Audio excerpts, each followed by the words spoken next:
So last week we started with UDL, and this week is all about barrier analysis, which is a key strategy of universal design for learning.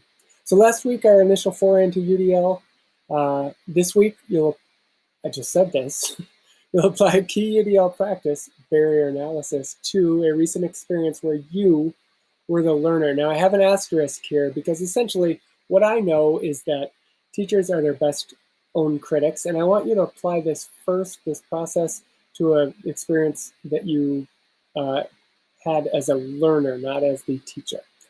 In our work later this week, you'll get to do that, a barrier analysis for work that a learning experience you're designing or have designed.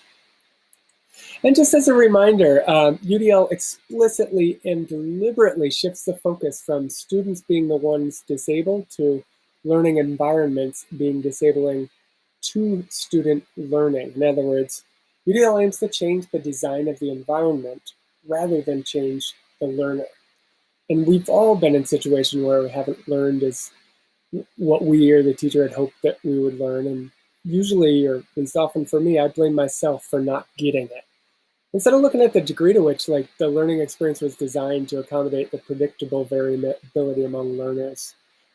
And there's a good couple of descriptions of how we love to do this in higher ed especially in the information below. So you ought to check that out, including the flowchart, which a lot of students have found helpful.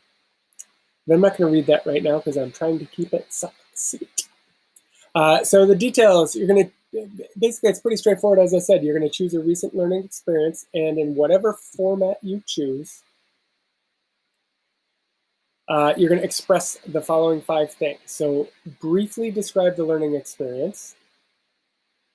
Identify something in the learning experience that acted as a barrier to your learning. For example, like something about the way the class is structured or the rhythms week to week, a particular assignment or a project in the class, the options by which you are able to express your thinking and learning. So that's the second part.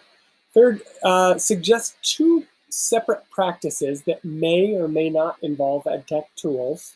Really, no pressure on that. This is really about the barrier analysis. But 2 separate practices that may have reduced the barrier. And for the barrier, identify which of the 3 UDL guidelines and which of the 9 principles that it best fits in. And don't look for the perfect fit. The idea is just to learn a little bit more. And so just as a reminder, if we're talking about these are the 3 principles: engagement, representation, action, and expression, and then each of these 9 guidelines here are what I'm talking about with that part of the prompt. And then finally, just do some reflection about your own preferences for expression. Articulate why you chose the means to express your responses in 1 through 4, and I guess 5, that you did choose. So for example, I chose to audio record my responses because it's just a much more fluid way for me to express my thoughts than writing usually is. And that's pretty much it for the start. I'm not going to go over this stuff because I'm just not, and I want to make this quick. And if you have any questions, as always, please let me know.